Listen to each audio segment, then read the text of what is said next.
Right now we are in a nature reserve along the border with the Gaza Strip, and all these trees you see here is the ANZAC Forest.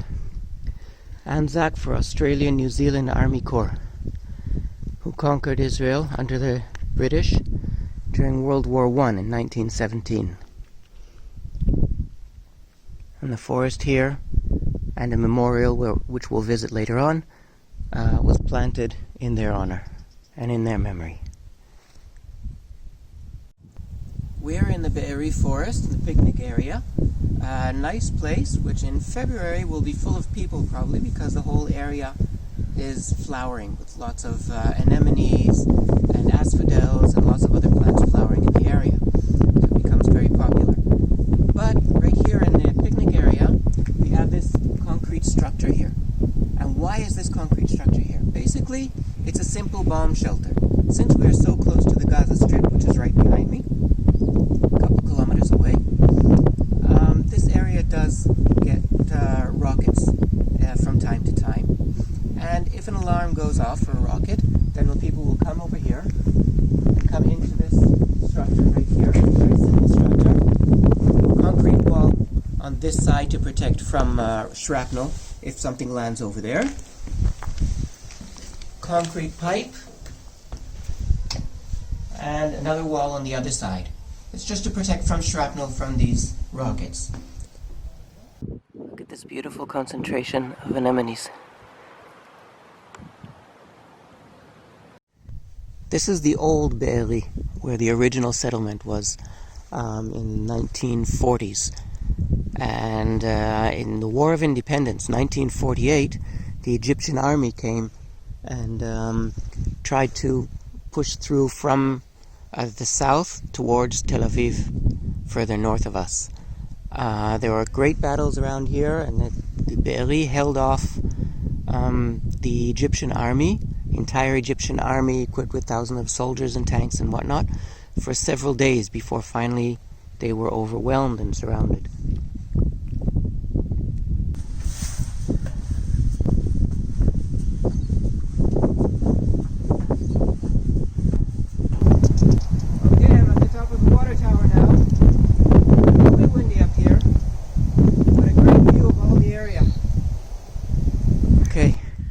I'm at the top of the water tower now, walking around, looking at the view. Over there is Gaza. That's the Gaza Strip. You can even see the beach from here. All those buildings is the city of Gaza. A little further north is Beit Hanun. And if you look further north, and a little bit to the east, that city over there is Sderot. You can see how close they are.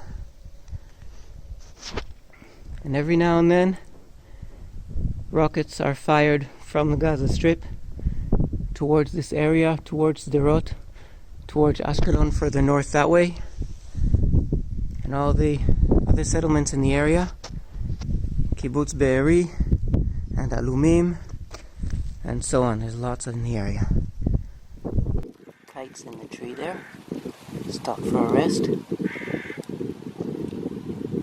Lots of them flying around now. Look at all the kites over there. Wow, look at them all. Flying around.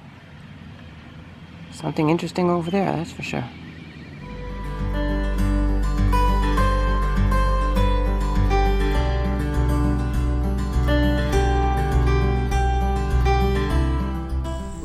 Right near the Gaza Strip, outside Beeri, in the ANZAC Forest.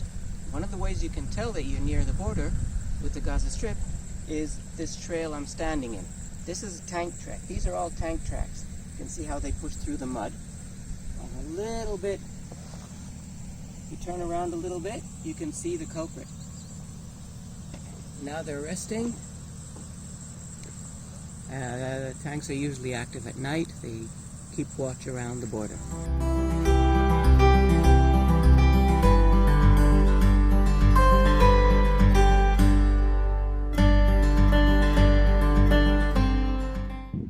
This is the memorial for the Australian New Zealand Army Corps under the British Army during the First World War, 1917.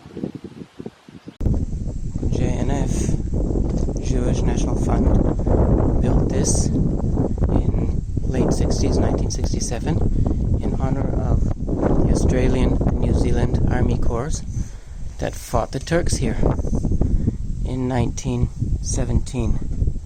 Conquered this whole area from the Turks and added it to the British Empire. You can see Gaza, Beit Hanun over there, and the city of Gaza beyond the trees.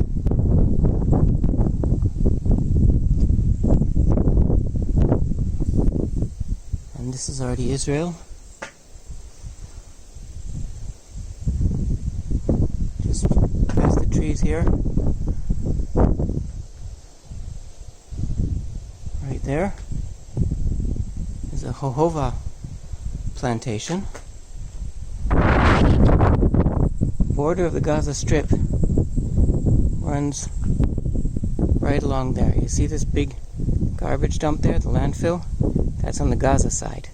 The border runs right under it. So it's only a couple 100 meters from us. We are near Miflasim. There's their factory here. Kibbutz Miflasim, which is just outside the Gaza Strip.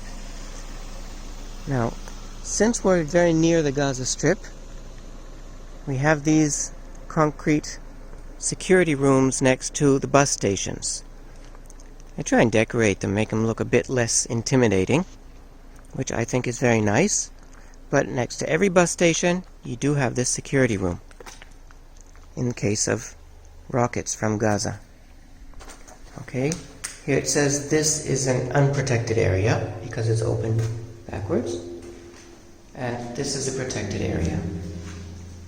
Just a little concrete block.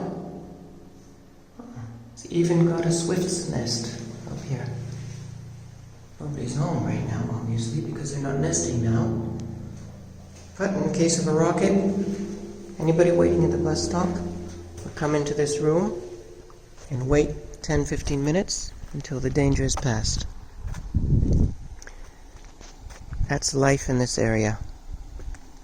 Also, there are security rooms and blocks like this in all the settlements and cities and towns in the area. Every house has a security room.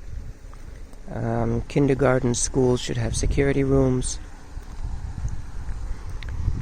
It's just a fact of life around here. Sad but true.